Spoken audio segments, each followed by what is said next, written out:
Hello, welcome to my student support system. In today's class, we will discuss about the structure of eye. This lecture is in English, and if you want to study in Hindi, just click on I button and you will get link of Hindi lecture, or you can directly visit to channel My Student Support System. Let us start. The eye. The eye is the organ of vision or sight, and it is situated in the orbital cavity of skull bone. There are two separate eyes, but they work in coordination with each other and act as a unit, and we are able to see one object at a time. The structure of eye is well understood when we study under three headings: the layers of eyeball, interiors of the eye, and accessories of the eye. Let us start from the layers of eye. There are three layers of tissue in the wall of the eye. These are the outer fibrous layer, which is known as SCLERA, and anteriorly it is cornea. The middle layer or vascular layer, that is choroid, ciliary body and iris, and innermost nervous tissue layer, that is retina. Now we will study them one by one. First is outer fibrous layer. The sclera or white of the eye is outermost layer of the eye tissue of the posterior and lateral aspect of the eyeball. It is continuous anteriorly as transparent cornea. Sclera is composed of fibrous tissue and it helps to maintain the shape of the eye, that is spherical shape, protects internal structures and provide attachment to the muscles which help to move the eyeball and are known as extraocular muscles. Cornea is a clear, transparent epithelial membrane. The cornea is convex anteriorly and is involved in the refracting or bending the light rays and focus them on retina. The place where cornea and sclera meet is known as limbus. Its thickness is about 1 mm at the periphery and 0.5 mm at the center. Here we can see this is the eyeball, which is in the orbital cavity supported by fatty tissue, and this is outermost layer is sclera, to which the extraocular muscles are attached, which help to move the eyeball like this, left, right, up, down, in this way. Then first we have studied the sclera. So sclera is the outermost layer and it is white in color because it is made up of white connective tissue, that is fibrous tissue. Anteriorly it is transparent. From here to here it is transparent and known as cornea. So here we can see this white part is sclera and this is transparent rounded part, it is cornea. The place where both are attached here, it is known as limbus.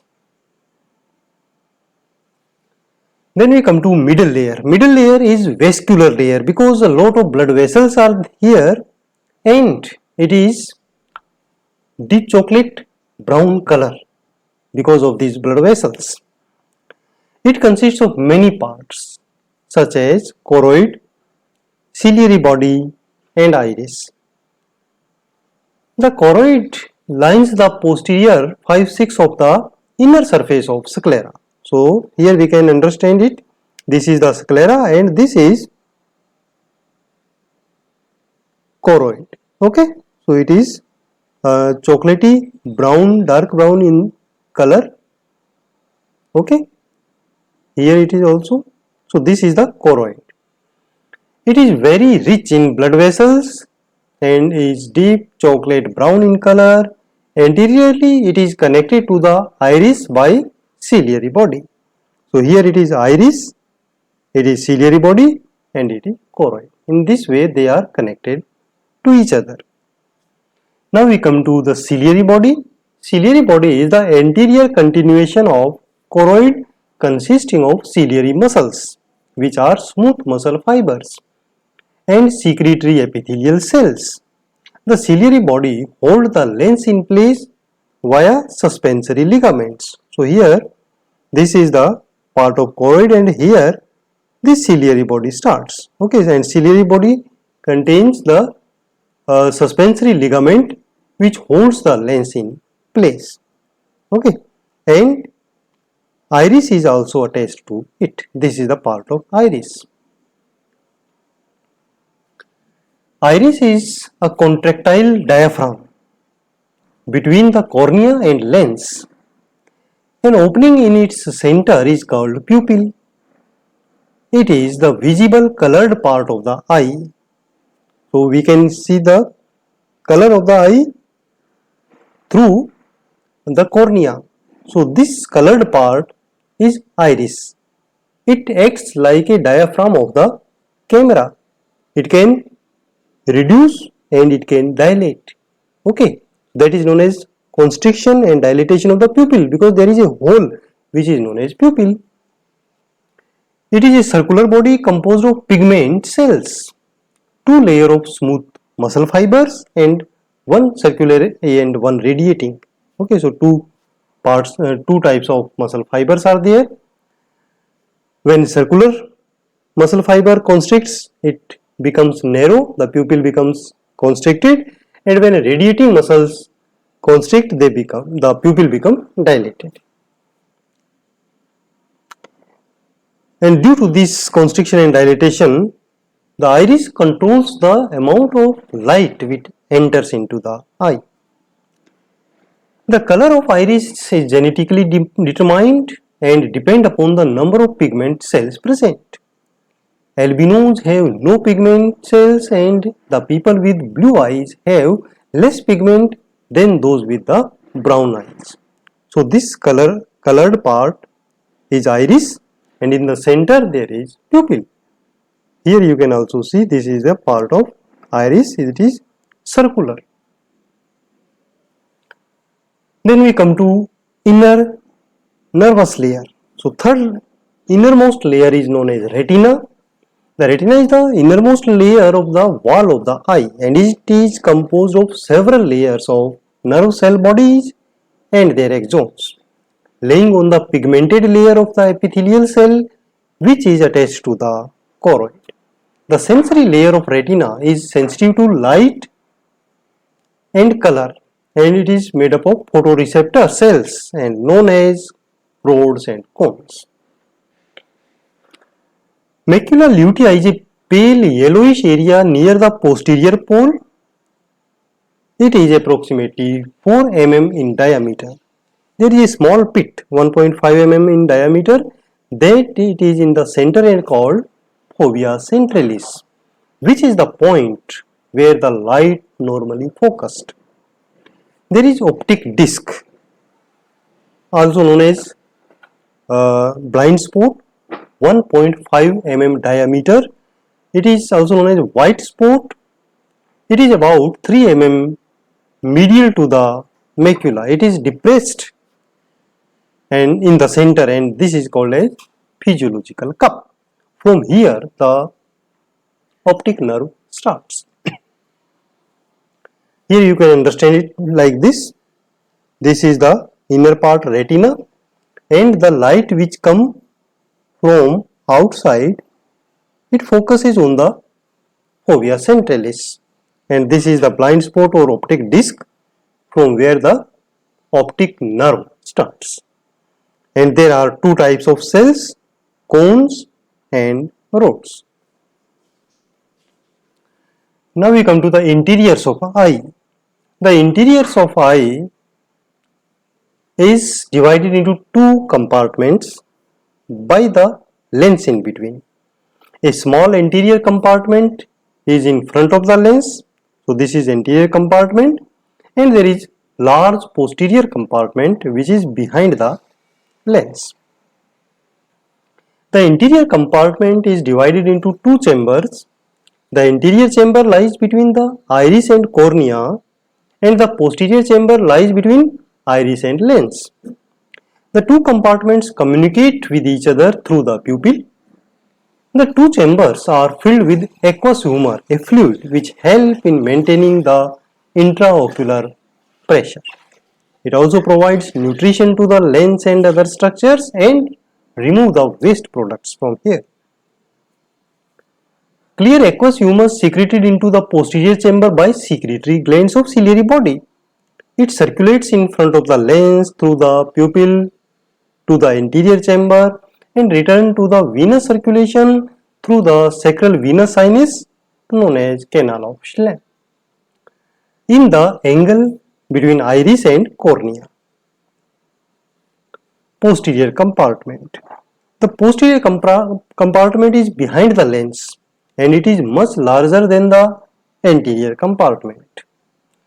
It surrounds almost completely by retina and is filled with colorless, transparent, jelly-like substance known as vitreous humor or vitreous body. The vitreous humor is enclosed in a delicate hyaloid membrane. The lens. The lens is a special biological structure. It is transparent, biconcave body, 1 cm in diameter and 4 mm thick.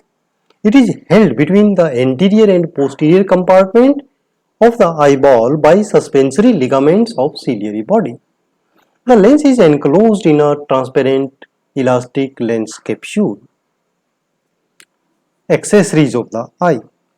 The eye is a delicate organ which is protected by several structures such as eyebrows, eyelids and eyelashes and lacrimal apparatus. Eyebrows. There are two arched ridges of the supraorbital margin of frontal bone and on them numerous hairs known as eyebrows project obliquely from the surface of skin. They protect anterior aspect of the eyeball from the sweat, dust and other foreign bodies. So these are eyebrows. Eyelids and eyelashes.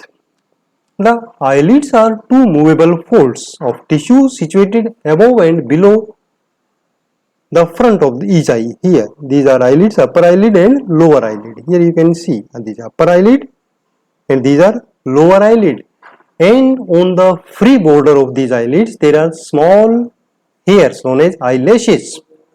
The eyelids and eyelashes protect the eyes from injury and the entry of foreign material into the eyes. Conjunctiva. Conjunctiva is a fine transparent membrane which lines the eyelids and the front of the eyeball. When the eyelids are closed, the conjunctiva becomes a closed sac, conjunctival sac. It protects delicate cornea and front of the eye. So here we can understand that this is the eyelid and from here it is the conjunctiva returning back over the cornea and up to this level. So it is a transparent membrane.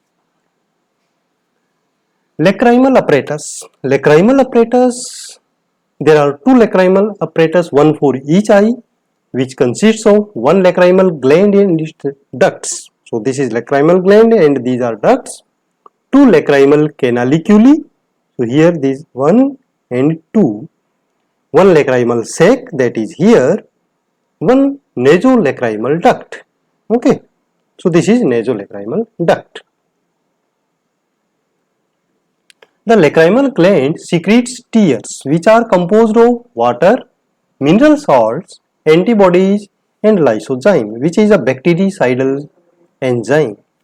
The tears leave the lacrimal gland by through the several small ducts and pass over in front of the eye under the lids towards the medial canthus. Okay, from outer canthus towards the medial canthus, where they drain into the two lacrimal canaliculi and then two lacrimal sac and through the nasolacrimal duct into the nasal cavity. Physiology of vision. In order to achieve clear vision, the light reflected from the object within the visual field is focused to the retina of each eye. The process is involved in the producing of a clear image.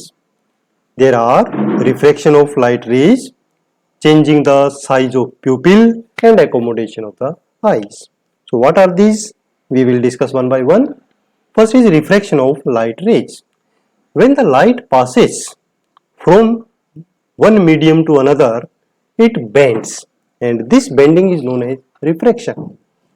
When this principle is used in the eyes, focusing of the light to the retina, when the light rays coming from the object enter into the eye, it is focused on retina by refraction as it crosses the conjunctiva, cornea, aqueous fluid, lens and vitreous body.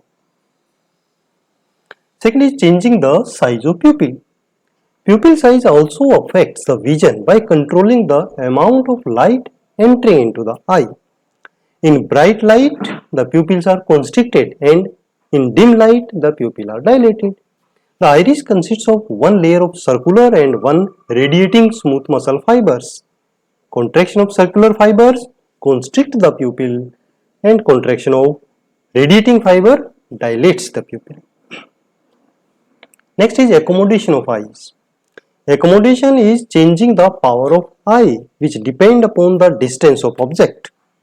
This accommodation is carried out by constriction of pupil, convergence of eyeball and changing the power of lens. Okay, when the object is near, and when it is far, then again they are reversed. Finally, the light rays focused on the retina. Light rays causes chemical changes in the photosensitive pigments in the cells of retina, and they generate nerve impulses which are conducted to the occipital lobe of the cerebrum via optic nerve, and we are able to see the object. Thank you students for watching this video. You can subscribe the channel for latest updates or like Facebook page, and for making your notes you can visit mynursingstudents.blogspot.com. You can follow me on Twitter, Instagram and join Facebook group Nursing Notes.